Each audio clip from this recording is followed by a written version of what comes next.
Welcome to the Why on Earth Community Podcast. I'm your host, Aaron William Perry, and today we're visiting with Douglas Gardner, the former UN resident coordinator for Ukraine. Mm-hmm. Hey, Douglas. Greetings, Aaron. It's nice to be with you today. Thank you, man. Happy to be here. Yeah, I really appreciate it, and given your background and what you've been engaged in professionally for many years, you have a really interesting perspective on the situation in Ukraine and how that relates to the broader surrounding region of Eurasia. And obviously that's of great import right now in the world. Absolutely. Now, I lived in Ukraine for 4 years. I was there 2000 to the year 2004. It was my home.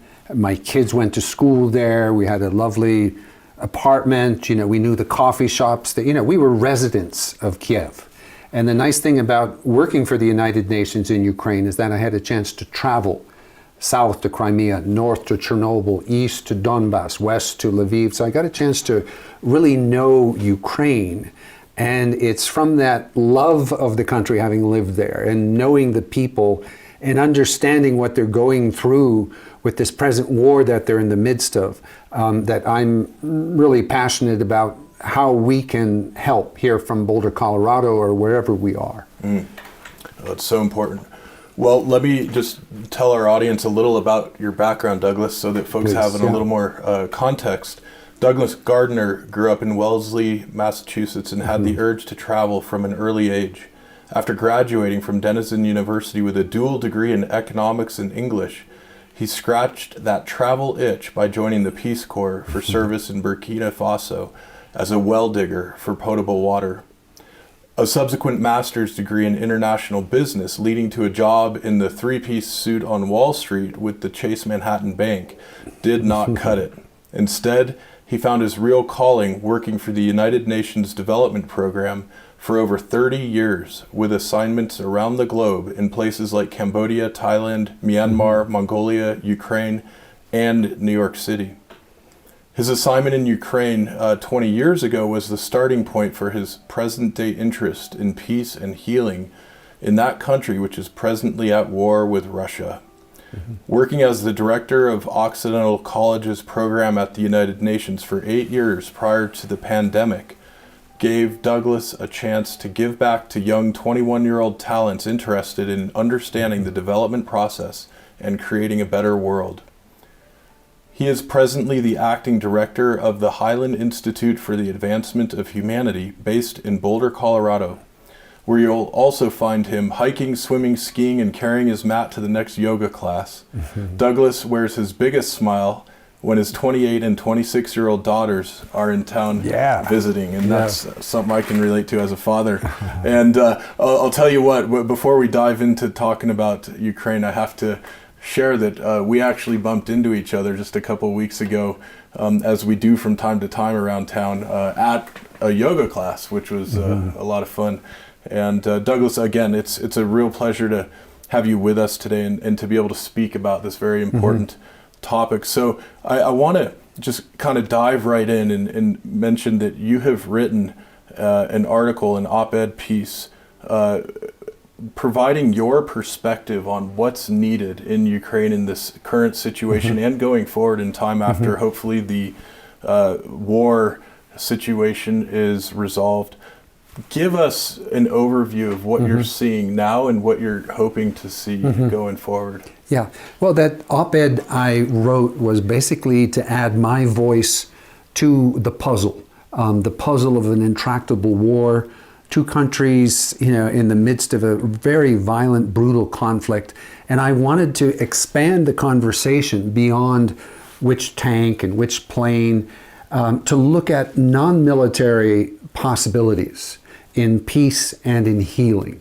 So that's where I felt a call, where, based on my knowledge of Ukraine, my experience there, and I'm also a news junkie. And I follow very closely every day what's happening in Ukraine.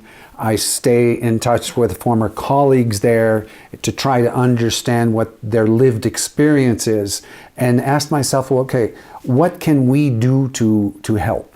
And that's what my op-ed is about. What are the pathways, possible pathways to peace and to healing? Mm-hmm.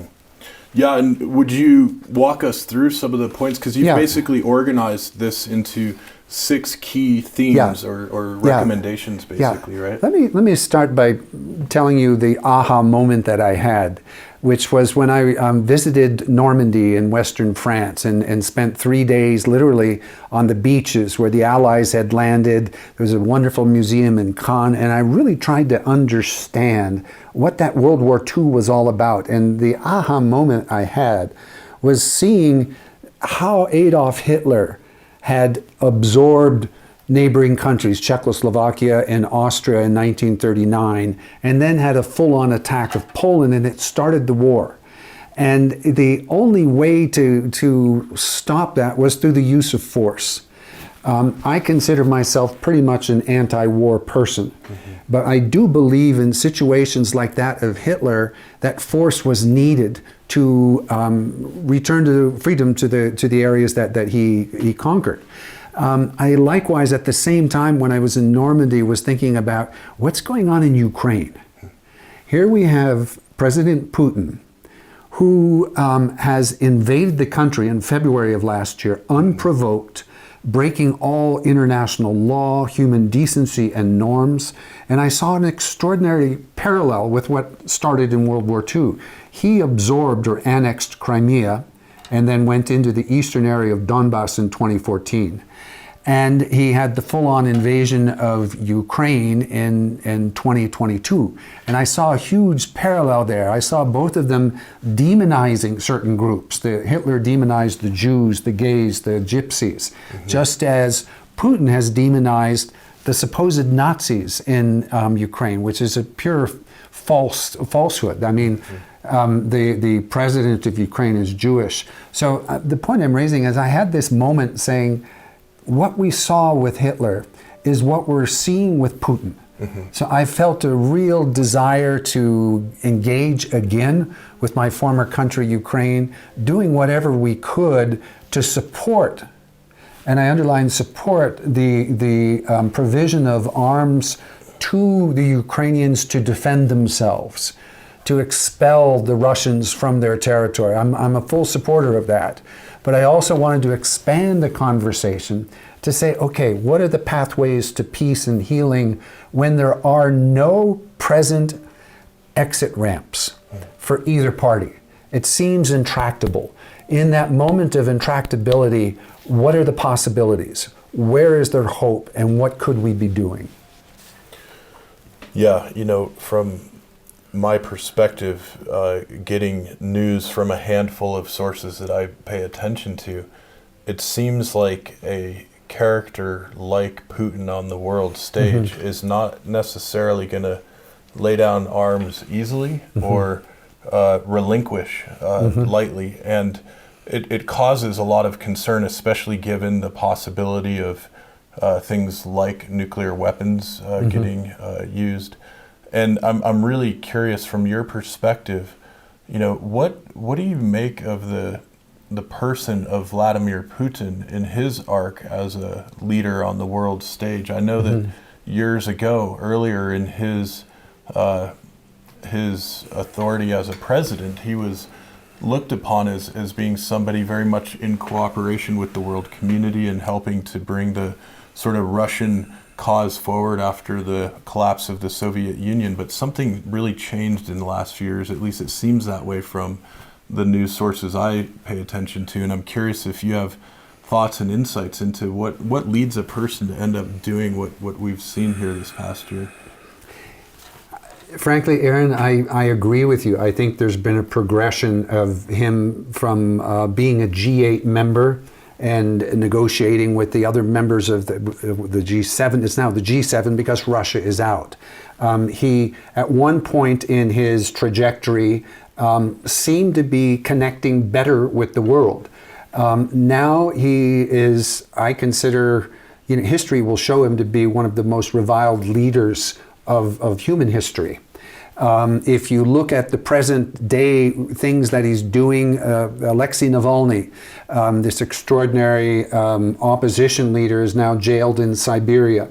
Boris Nemtsov, who was shot in front of the Kremlin in 2015, was also an opposition leader. And interestingly, he was speaking out on the war in Ukraine, which started in 2014 when they annexed Donbass. And so I was just watching a clip of him saying, why are we doing this in Ukraine? Body bags are coming back. And this was not the present day start. This was back in 2014, 2015. So what I've seen is Putin has no shame in, outing human rights activists, journalists, opposition leaders. And then you heard stories in the past year of oligarchs falling mysteriously from a high floor window. And I think he uses murder, and this is pure murder, as a tool of terror, of keeping people in line, that if they don't follow his rule, they are at risk of bodily harm. It also relates back to the oligarchs, and they provide him his money, the resources that he needs. And so he's a complex character. I don't claim to know him. I'm just reading the tea leaves. You see him riding the horseback with the bare chest. I think there's a bit of, not a bit, but it's a narcissistic element there. And he's a complex character, and he no longer has the Politburo around him. Okay, back in the Soviet days, there was, I think, 12 men, no women, and they sort of kept the top guy in line. And if they didn't like him, he would be outed. Putin doesn't have that. He's more like a modern day czar.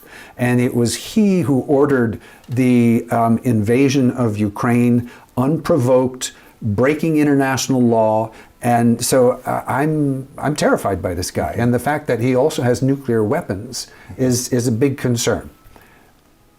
Absolutely, yeah. And to continue the parallel comparison with Adolf Hitler and Nazi Germany, I know that during the 30s, as the Nazis were consolidating power in the Weimar Republic of Germany, that they systematically killed all kinds of not only folks ideologically opposed, but even folks within the Nazi party that might pose a challenge to Hitler's ascendancy and his core group's ascendancy to that total control of the situation in that country. And boy, it's we like to see checks and balances and governance systems for a reason.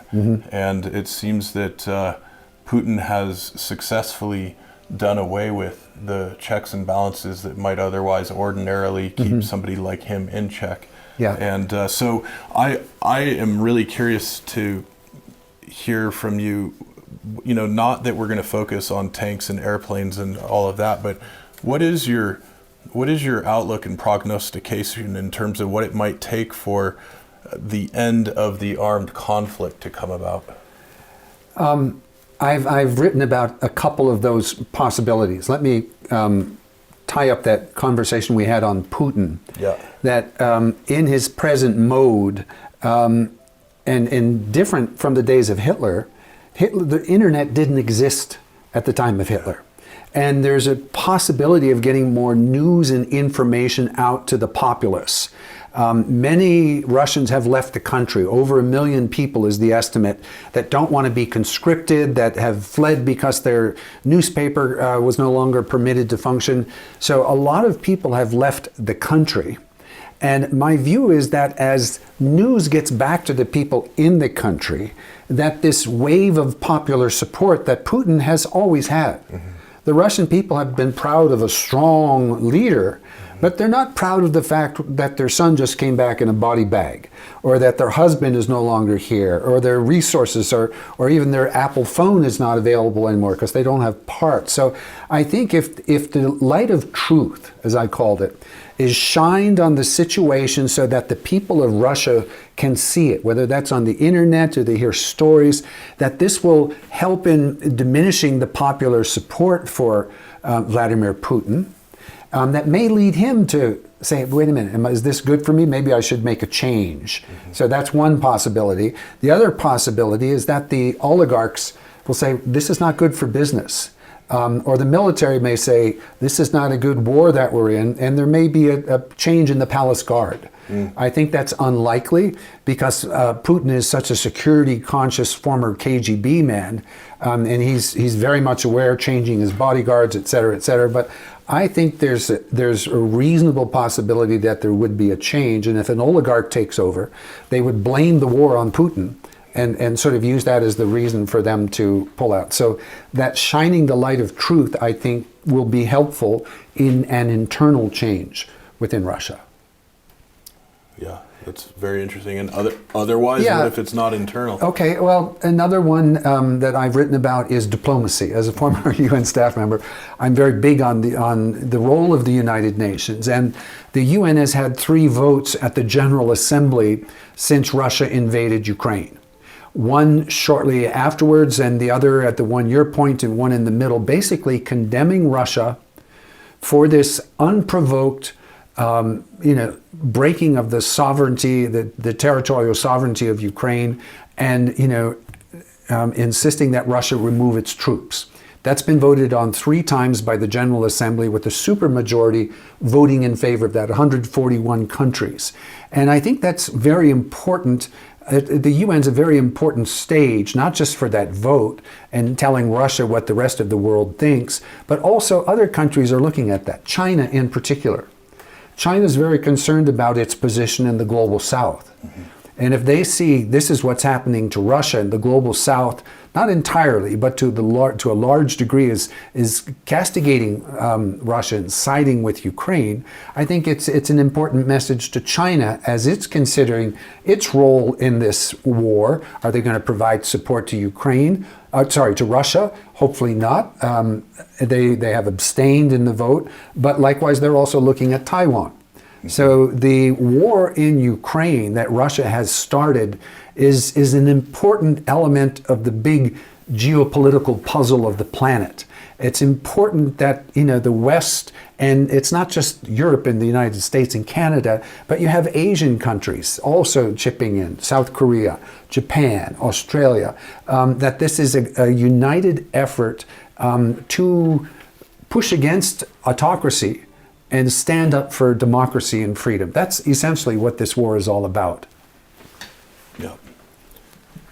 What do you think about the way that all of this relates to the situation in Africa, where so many nations in Europe, in the Americas, and in Asia are really interested in resources and in potentially developing markets in Africa? And it's been interesting to watch how some of the African nations have voted or not voted in the UN General Assembly votes. What do you make of that as things are kind of playing out in that part of the world? Well, I think countries in Africa, in Asia, and Latin America are all suffering as a result of this war through higher energy costs, higher food costs, and inflation. So this is a war that is impacting the entirety of the global South. They have voted, in large part, with Ukraine against Russia, but not entirely. As you know, the BRICS, as they're this grouping of 5 countries, Brazil, Russia, India, China, South Africa, take Russia out, but the 4 remaining important countries have all abstained. That's where I think diplomacy of the whole world, not just in that vote I mentioned at the United Nations, but certainly focused on China and India so that they're not continuing to trade with Russia and not providing weapons of any sort, but also the global South that you're talking about, so that they understand what's at play here, that they will hopefully vote, for the rules of international order, the Universal Declaration on Human Rights, the UN Charter, that they're all standing up and saying these things are important. A member state of the United Nations has been invaded. This was the purpose of the United Nations. It was set up at the end of World War II to stop this invasion of one country of another. And so Russia has broken that order. And it's important that the whole world, the global South, the North, whatever you want to call it, is cognizant of what's at play there. Now, Russia has had a very strong diplomatic outreach to African countries. The Wagner Group, that as a paramilitary force, has, in a country like Mali, in West Africa, you have Wagner guards, protecting the president, and in the palace guards are Wagner soldiers. Can you imagine that? And guess what Mali did in this vote? They voted with Russia. So Russia has lots of ways and means, including its oil, its Wagner Group, its military support, it has lots of weapons, that it is playing into this decision making of the global South, and that's why some countries didn't want to rock the boat, and I think voted. They abstained. Their vote was, I abstain. It wasn't I'm yes or no, but I'm in the middle. I've abstained. The Wagner Group thing has really intrigued me, and it also has me puzzling over just how much some of the black market or illicit or sort of extra official channels, different networks of people and different groups have in the way of influence in world affairs. And there's some popular Hollywood movies looking at how arms dealers and the arms trade ultimately leads to armed conflict and can blow up to very large war. And I'm curious, from your perspective, having worked through official channels of diplomacy, to what degree, I imagine many of us hadn't even heard of the Wagner Group until this conflict. To what degree do some of these paramilitary organizations end up influencing our world? Well, I can tell you, I mentioned the example of Mali. In a similar way, the Wagner Group is in Central African Republic and sort of propping up a regime, and that's a powerful thing. So they have an influence far beyond their numbers, and it's a political means for Russia to expand its influence. You've also seen, I think, that the Wagner Group has been empowered by Putin to go to prisons. And somebody may be in jail for a 20-year sentence for some crime, and they are told, listen, you come with us for 6 months and fight with us, and we will clean your record and you'll be a free person. That's a pretty attractive thing if you're stuck in a jail for a long sentence. And the Wagner Group has shown total brutality in terms of using these prisoners as basic cannon fodder. I read an interview with the Ukrainian military guy who said we refer to them as the zombie soldiers because they come in waves of 20 and they're a lot of times just mowed down, and then there'll be another wave of 20. So it's kind of a zombie group that is just a body, thing for Wagner. And then I also understand that Wagner, when somebody dies, they don't write to the family and say, your son has died and here's the body and here's our payment. What they say, the person's been lost in action. Then they don't need to make payment to the family. So it's a very malicious, strong force led by Evgeny Prigozhin, an oligarch and a very close friend of Vladimir Putin. They grew up together in St. Petersburg. There was, the Prigozhin had a food operation, and it's morphed into this paramilitary that is having an impact not just in the Ukraine war, but in countries around the globe as kind of a paramilitary outreach of Putin.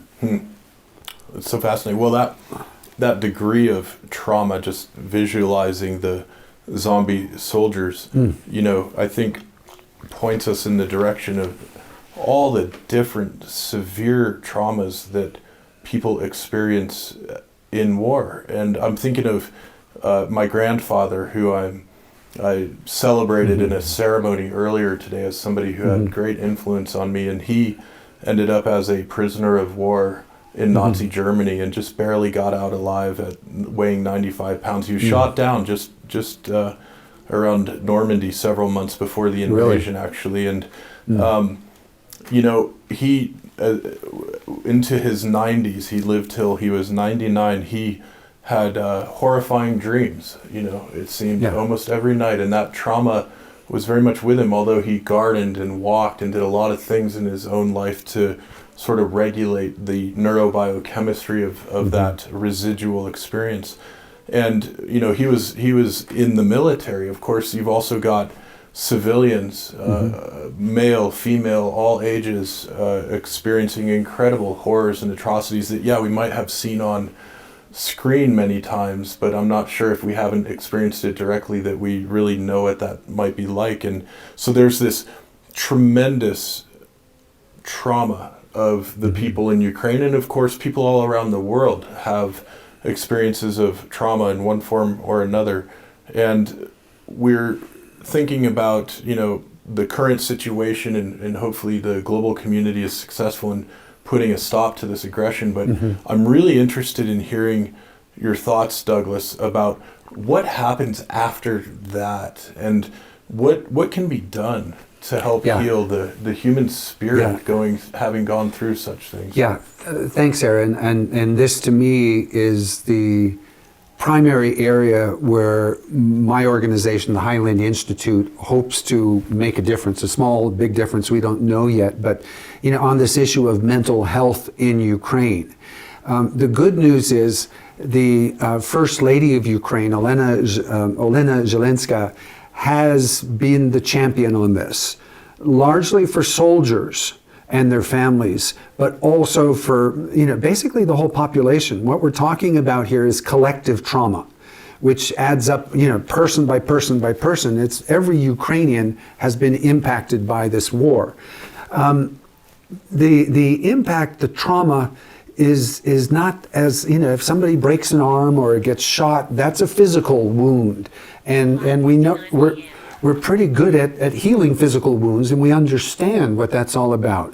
But you know, trauma is a mental wound that can have as strong an impact as any physical wound. And on the bright side of this conversation is that there are techniques, there are evidence-based techniques for dealing with trauma. And they're not complicated. They don't need to be pharmacological. They can be very simple things like soft belly breathing that calms the nervous system. There are lots of additions to that with meditation and yoga, or just envisaging, or movement, singing, art, dance. Our hope at Highland Institute is to, you know, support the use of the methodologies and techniques that exist here in the United States, to bring those to Ukraine, to support organizations that are doing that. We're not going to do it, but organizations like the Center for Mind-Body Medicine are scaling up their operations in Ukraine. And these are designed to work with the health community, where you have psychiatric help, where you have psychologists, etc., but also the education. I could envisage teachers in schools working with kids. So I'm just picking up on that thread, that this issue of mental health, transforming trauma, psychosocial support needs to be a critical ingredient of humanitarian efforts in Ukraine. And this doesn't have to wait to the end of the war. This is something that is underway now and needs to be scaled up. Humanitarian support, you usually think of food, clothing, shelter, which are absolutely essential. But this component is absolutely important for not just the immediate term, for the soldier in the trench, or the mother who is waiting for, you know, their son to come home from war, or whoever the person is. This is something that can be done immediately. And once you have those tools and techniques, they're with you for a lifetime. And those tools and techniques are helpful to us in a variety of our situations in life, right? It doesn't necessarily apply only to severe traumas one might experience in war, but day-to-day stress, all these things that show up for many of us can be very significantly managed and remedied through these practices. It's so beautiful. I wanted to say that the United States has some good expertise on that.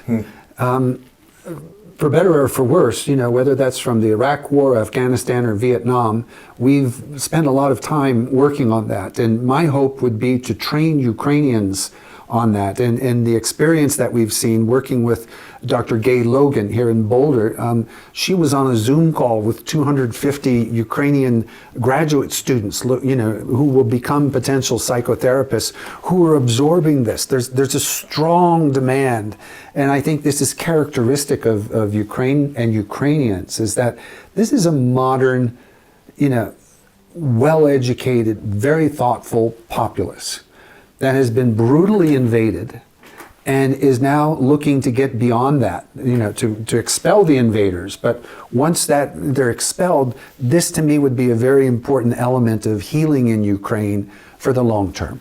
Mm-hmm. In mentioning Dr. Logan, you shared with me an article of Dr. Logan's that I think we're going to be able to share in the show notes. Can you tell us a bit about that article? Yeah, it was her speech given to the students that she was addressing in Venezia. It shared her experience, and one of the things I wanted to highlight for you that happened in World War II, somebody said, what really got us through this were the bunks. In the prison camps, they had other people there, and she had worked in Tibet and spoke about that. And basically, her message is that when you work on transforming trauma in a community, in a group with other people who have gone through it, it really develops a comfort zone and allows you to get beyond whatever it is that's been the trauma. So it's a wonderful speech that she gave, and I'm just commending that to your viewers to read. Thank you for that. And yeah, this notion of developing a comfort zone within a group, within a community is really interesting. And when we're doing the work that we're doing through the Y on Earth community, we're obviously addressing a number of different social and environmental challenges and opportunities that we're all facing together on the planet. And we're seeing more and more groups self-organizing, whether physical in-person groups in a specific geographic region, or also in many cases enabled through technology, groups of people that are dispersed all around the planet. And we're seeing this kind of emerging comfort zone pattern that I think is helping people in all kinds of contexts and situations. And perhaps we could use more of that throughout the world and for different reasons. And I'd love to kind of learn more and hear more from you about how you're seeing that play out, and when you recommend things like the United States helping to share some more of its expertise, how would you envision that sort of scaling and taking hold and growing roots in a place like Ukraine? Yeah, well, the good news is that in Ukraine, in December of last year, so relatively new, just a couple months old, they have come up with a national plan, a roadmap to psychosocial support, so that this is not some foreign concept. This is something that has been approved under the leadership of the First Lady, as I mentioned, with support from the United Nations and particularly WHO. So when you have a national plan, it allows you to go much deeper at the provincial level, at the community level, and certainly if you take the Ministry of Education, if this becomes part of the policy of the Ministry of Education, it's much easier to filter down to schools. And I wanted to share with you and your viewers an example of how change happens in Ukraine. And this is an experience I had 20 years ago on a different topic of HIV/AIDS, which was exploding in Ukraine. It had the highest rate of growth of HIV infection along with Russia in the world. And the largest vehicle for transmission was injecting drug use. And it was a big focus of ours and UNDP and the UN system. And we set up a program for leadership training on HIV. Basically helping people to hold up a mirror. How did they feel about care and compassion? What would they do from their respective perches?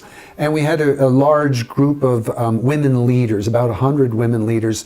And I didn't realize within that group was the daughter of President Leonid Kuchma. And the daughter sat at the dinner table with her dad and mom and was able to open the conversation on HIV. And previously, it had been considered a disease of deplorables, those we don't really want to mess with. And she was able to, and that was kind of the public position.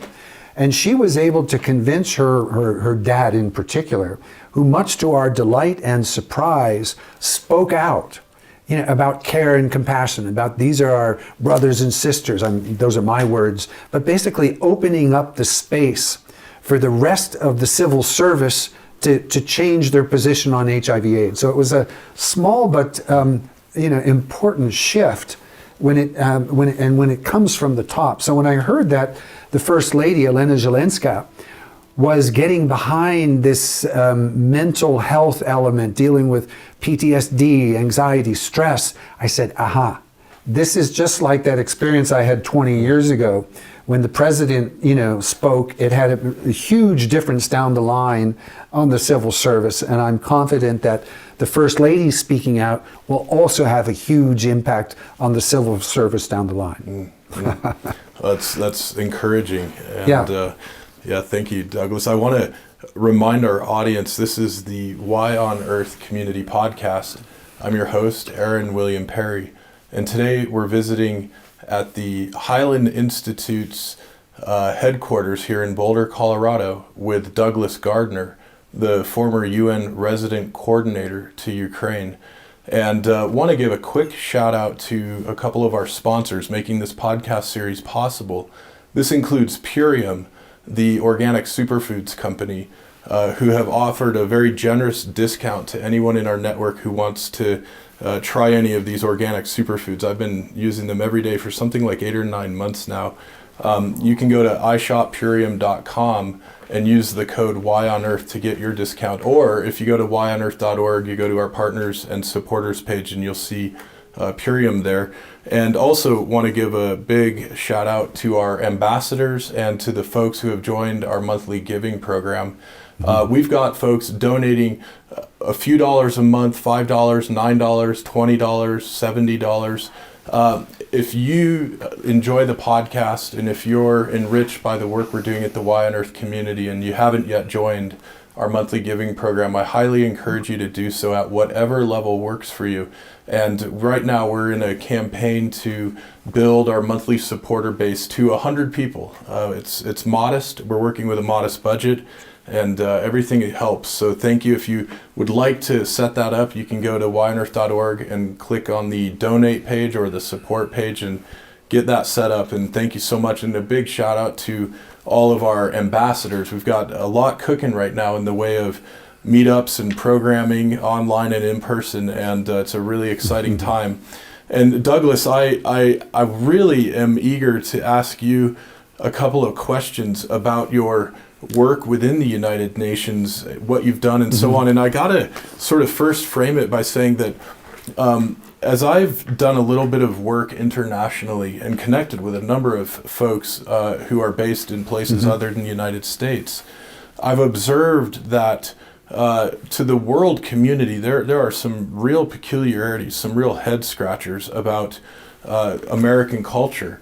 And I was, as I mentioned to you recently before we recorded, was at a Peace and Reconciliation conference in the Balkans. That's where I met David Beasley, the former governor of South Carolina, who has been running the United Nations World Food Program and doing amazing healing work among a variety of people and ethnic groups that had horrible war back in the 1990s. And, when we're working on issues like climate change, when we're addressing human rights issues around the world, one of the odd things that pops up in many American United States communities is this sort of massive, deep distrust of global institutions like the United Nations. Folks talk about black helicopters and whatnot. And I find that especially when we connect personally with folks from different parts of the world who have gone through these really challenging experiences, have a very different perspective than we might find here in the United States. It helps me at least develop a more complex and nuanced worldview, I think. And I'm curious, having spent so much of your career within an institution like the United Nations, Douglas, what's your experience when you encounter that kind of like black helicopter conspiracy theory view that some folks here in the United States seem to have? Aaron, thank you for that question. I'm also perplexed by it. I see the term globalist used as kind of a negative term. But I think once people dig into what the UN is doing, and I've been a very proud UN staff member with the blue flag, which, if you look at the blue flag, what's it have? It has the planet Earth in the middle with olive branches around the site. It's all about peace, and nobody's advocating for war. The Universal Declaration on Human Rights, the UN Charter, when member states join, they put forward their agreement that they will follow this. So for me, the United Nations represents mankind's greatest hope for well-being and being able to live together peacefully, using this planet in a sustainable fashion, and you're familiar with the Sustainable Development Goals. Absolutely. Yeah. I mean, they're numerous with lots of indicators, and people say, well, there's too much there, but to show me something in there that doesn't make sense. Yeah. Right? No, we reference them often in our work, and Yeah. there are 17 of them, as you know, and the final one is one of my favorites, which is the collaboration and cooperation among organizations and people. Yeah. And one of the things I enjoyed most about working in the United Nations, and you mentioned at the start that I was a Peace Corps volunteer. Peace Corps teaches you to realize that you are a guest in your visiting country. You do not necessarily know much more than anybody there. You're just there to learn, to support, etc. So I was able to carry that through in the United Nations and found a home that supported that. When I went to Ukraine, it wasn't me telling Ukrainians what to do. I would work with the Ukrainian government and Ukrainian organizations, and my first job was to be a good listener, to understand what they were facing, and to then try and bring the best of what the world has done, best practices. Take corruption, for example. Hong Kong had a very successful anti-corruption program. It used to be a very corrupt area, but now, with the Hong Kong Anti-Corruption Commission, it succeeded in handling the problem. So I brought the Hong Kong Anti-Corruption Commissioner, Bertrand Despeville, to Mongolia, where I was serving for 4 years, to Ukraine, where I was serving for 4 years. So the UN doesn't try and dictate what countries should do. It tries to bring best practices. So as they develop their capacities and their institutions, that they're able to say, hey, I like that. I'm going to try a little bit of that. And that is, to me, the beauty of a global community. The beauty of a connected international community where we can share across borders, and so that we can elevate as humankind. Anyway, I don't know if that answers your question, but I think I think there's a lot of value add that people don't fully understand in the United Nations. It has its problems. It's a bureaucracy. It's also staff members from all over the world.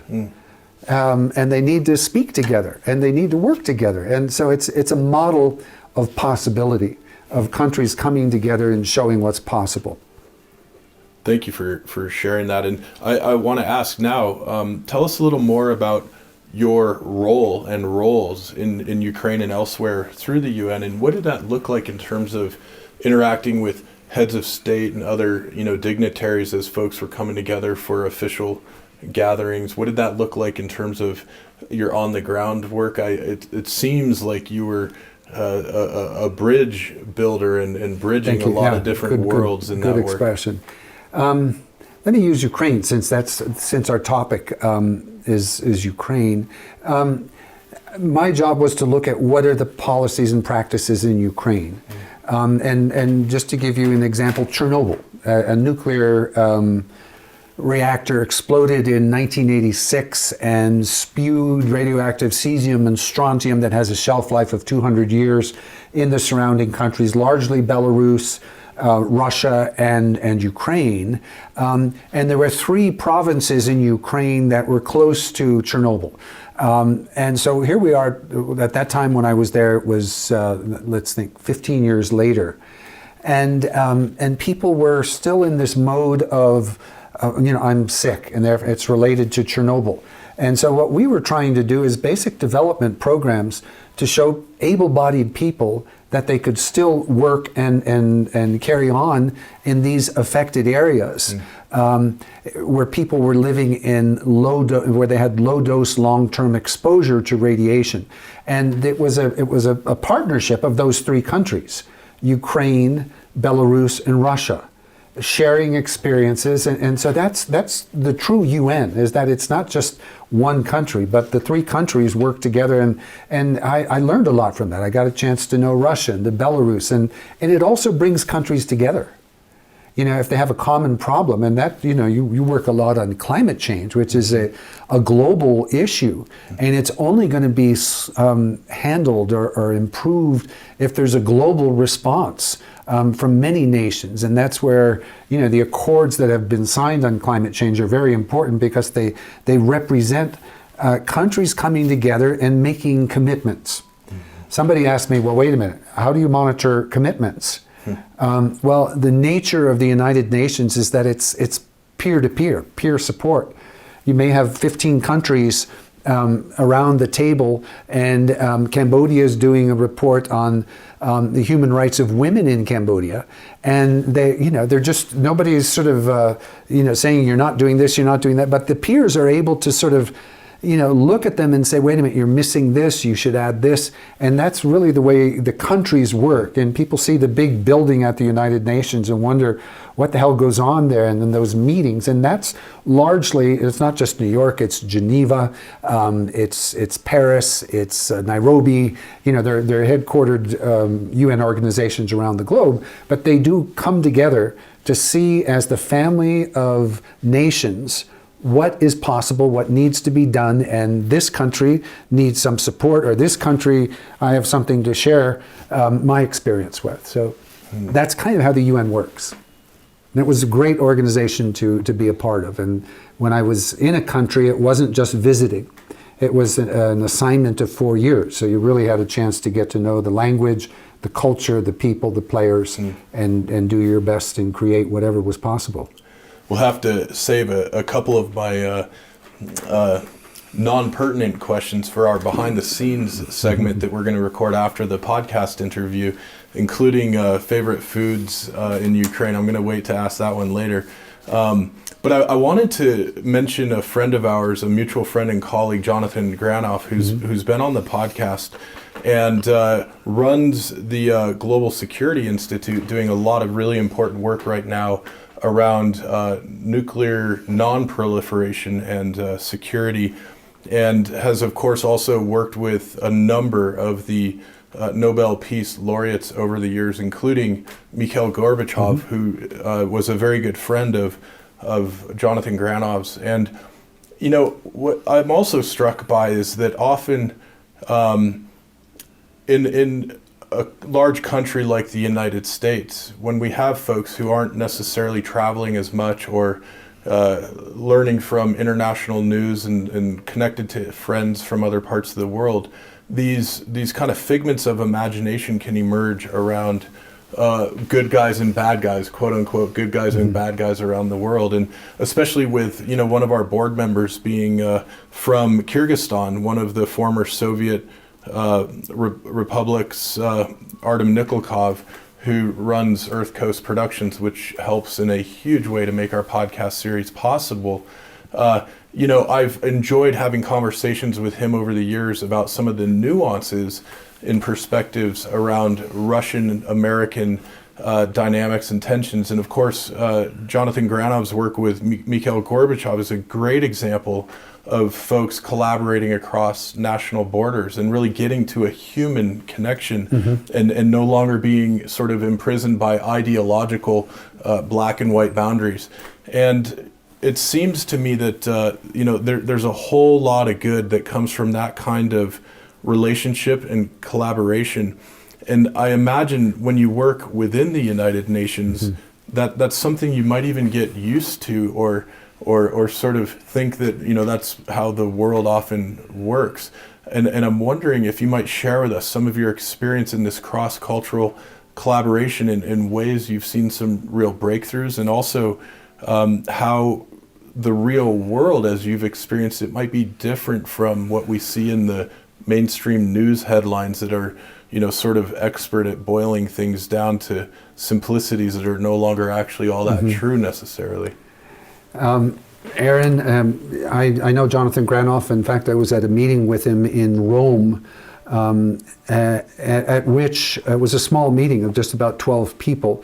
And Gorbachev told the story, and this was in Russian with an English translator, of how he developed trust with Ronald Reagan. And Ronald Reagan developed trust with him. And the two of them bonded and went back to their respective headquarters, the respective capitals, and were able to carry the day with all of those people saying, don't trust them, don't trust them. And that was the start of some very important nuclear non-proliferation treaties. So I applaud Jonathan Granoff for the work he's done, and you should know that he was also nominated to be a Nobel laureate, to get the Nobel Peace Prize. He was nominated. A story I wanted to share with you was in Ukraine, when the Secretary General Kofi Annan came to visit for 72 hours and was able to host him. And I remember sitting at a dinner table with, I was on one, it was a table like this, with Kofi Annan, the Speaker of the Parliament, and myself.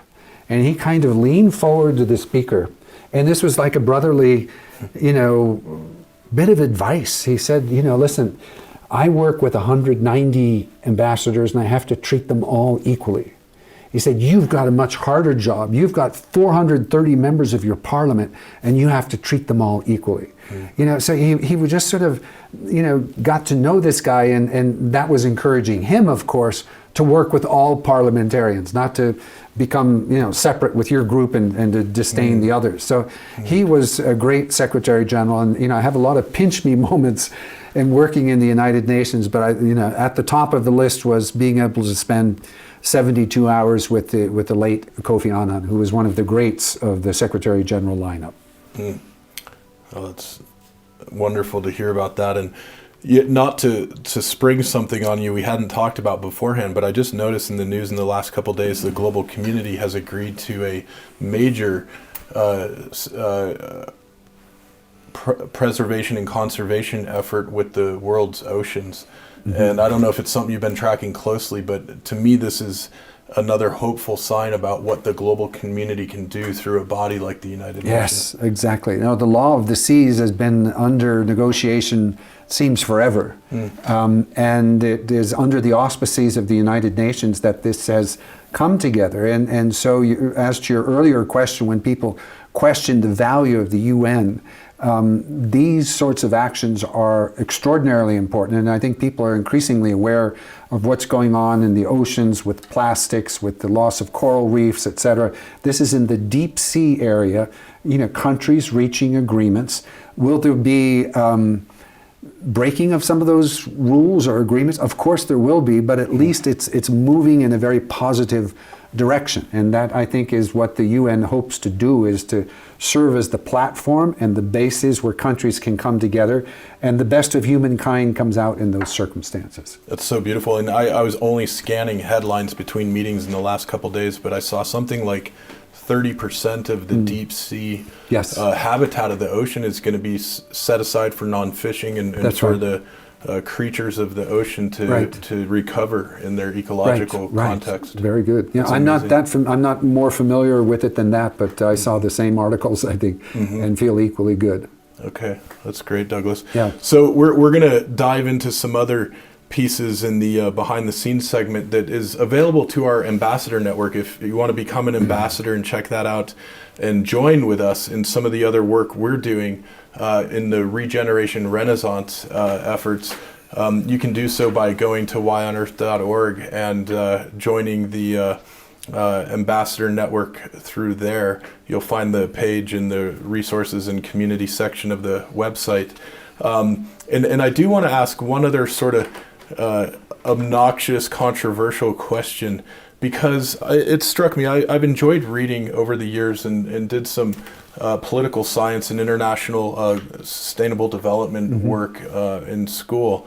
And, picked up a book by George Soros talking about the Karl Popper's Open Society, and Soros, of course, was impacted by the rise of fascism in Europe that he experienced as a young person. And, from one perspective, it's, I think, a perspective that I have from what I know. He has done a lot of really good work in the world, in that part of the world, Eastern Europe and Central Eurasia, and also here in the United States and elsewhere. And he's one of these folks, for one reason or another, who has had his name so besmirched by certain political factions, to the point where in some circles you mention a name like that and people's reactions are really extraordinary and surprising. And I know you've had some personal interaction with him, and I'm just curious if you might share with us what a man and a leader like George Soros, from your perspective, has been able to do in the world, and particularly in that region of the world around Ukraine and other parts of Eastern Europe, that some of our audience might not be aware of. Yeah, I want to say that my experience with George Soros has been extremely positive. I admire the fact that a man who has earned a lot of money, he's made a lot of money, he's a wealthy man, but he's not sitting on his wealth. He's established this Open Society Foundations, which is a global organization with, the number I recall is $300 million a year of his personal money. So he's very invested in many issues, but particularly when I was in Ukraine, he had an organization called the International Renaissance Foundation that was very much focused on democratic governance. At UNDP, we partnered with them on lots of areas. They're very focused on human rights, on building institutions, and so it perplexes me when he's vilified in any way, shape, or form. He came to a number of meetings, regional meetings of UNDP with different countries from Eastern Europe. He was very engaged, very committed to principles and values of democracy and freedom, because that's what he didn't have in his early days in Hungary. Yeah. And he came from oppression, and he's now ready to invest in that part of the world in freedom, democracy, and the kind of values that we all support. And so I have a very high regard for him. I know that he has handpicked his people. The president of Open Society Foundations, Mark Malloch Brown, was the Deputy Secretary General under Kofi Annan. He was the administrator of UNDP, and I know him to be an extraordinarily remarkable man and very, very competent. And George Soros is getting on in years, and his son Alex Soros is getting much more engaged, and I think picking up the mantle progressively that his dad carried. So I think history books will show George Soros to be an incredible investor in freedom and democracy around the globe, and I just wanted to add my voice to that picture.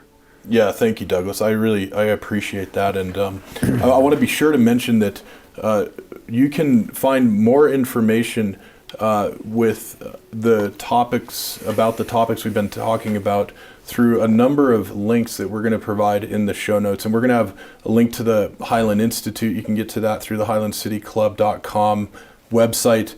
We're going to also provide the article, the op-ed that Douglas has written, which is titled From Omaha Beach to Bucha, Ukraine, Pathways Towards Peace and Healing. We'll have that on the site as well under the show notes. And we're also going to provide, I think we're going to have a Center for Mind-Body Medicine Activities in Ukraine link. Is that one of the links that we Yeah, it's actually a Word document. A Word document, yeah, okay. So we can put that in PDF. Yep, we'll have that available as well. And I want to make sure to ask you, are there any other links or can people connect with you through social media or what else? I think through the Highland Institute would be the best route. Great. Yeah. And we're a young think tank at the Highland Institute, and this issue of Ukraine is one where we think we can add some real value to the puzzle by giving support to organizations that are there, hopefully raising resources for them, and hopefully making a difference on that very important issue of mental health. And we're also, I was on the phone about a month ago with the Soros people on the ground, asking them, where are the greatest needs in trauma response? And they said, well, they have 1 million soldiers, 3 to 4 million family members of those soldiers. They spoke also about women who were victims of rape and sexual violence as in need of trauma support, and also law enforcement that is uncovering graves, mass graves. So just wanted to mention that we're working in present day with the International Renaissance Foundation as well. Thank you for mentioning that, Douglas. And you had also provided me the URL icmhhr.org, the Support Ukraine Initiative. What is that specifically, and is that one of the ways folks can get involved? Yes, and help that out? is the organization of Dr. Gay Logan that I mentioned, Okay. and she's the one who has that speech that we need to get a PDF on. Yeah. But my encouragement to your viewers is to have hope and recognize the possibilities that exist for all of us to be engaged with Ukraine, to be supportive of moving out of war into peace, and this is one of those modalities for doing that. Thank you.